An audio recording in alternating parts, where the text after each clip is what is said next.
Matt, you did a great job in choosing Alyssa to be your wife. You guys inviting me to move out to California with you, even if it was, I don't know if it was a choice, but I just came out there. It was a choice, but I just showed up too, so yeah. So thank you for allowing me out there. I honestly, I couldn't imagine having a winter again with snow or freezing temperatures, so that was fantastic. Liz, you're so kind-hearted, beautiful, inside and out. You're one of my best friends, and it's honestly, I'm lucky to be able to live with you both because I get to know you both so much. Both you two, thank you so much for everything. You guys are literally my best friends, and we would like to wish them both the best and eternal love. Love you both so much.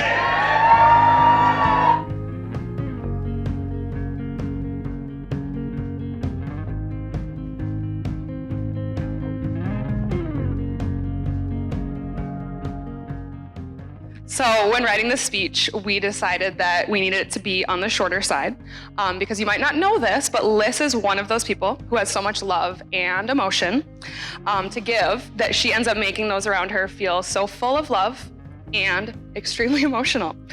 If I see her crying 9 times out of 10, I am also crying. And if you know her, that is a lot of tears. So as we've continued to see Matt and Liz's life together go through many stages and locations, we are just so happy to know that at the root of it all is so much love and true understanding of one another. The kind of understanding you get from knowing and loving a person for half of your life. And we are just so excited to see where the future takes you, and we just love you both so dearly. So.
We were literally, and I kind of figured this out how long we had serious conversations.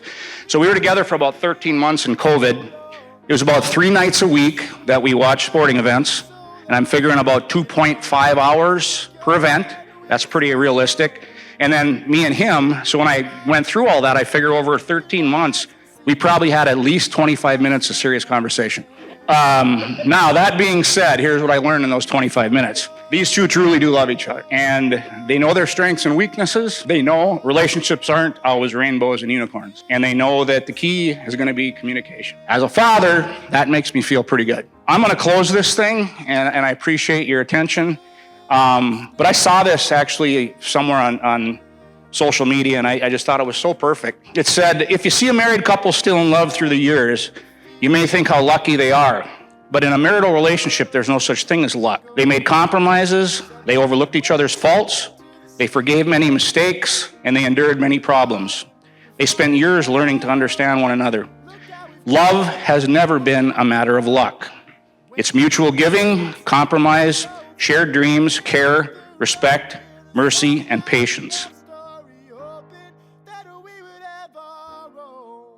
I watched her and Matthew jokingly bicker back and forth, and I watched her and Brittany and Catherine in their pajamas cuddled up on the couch together. But what made the biggest impact on me was that Matthew had a peacefulness and a contentness that hadn't been there in years and years.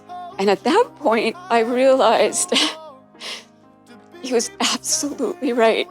No one could pass the mom test because the mom test was really the Alyssa test. And he knew no one was ever going to measure up.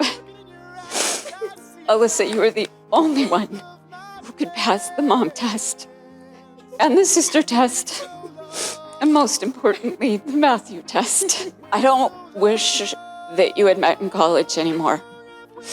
I'm really glad that you dated seriously in high school, that you took your separate paths, you figured out what you wanted in life, and then those paths brought you back together where you truly belong.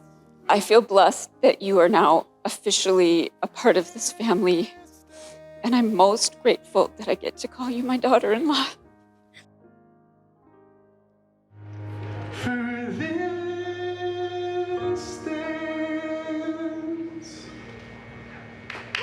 Mr.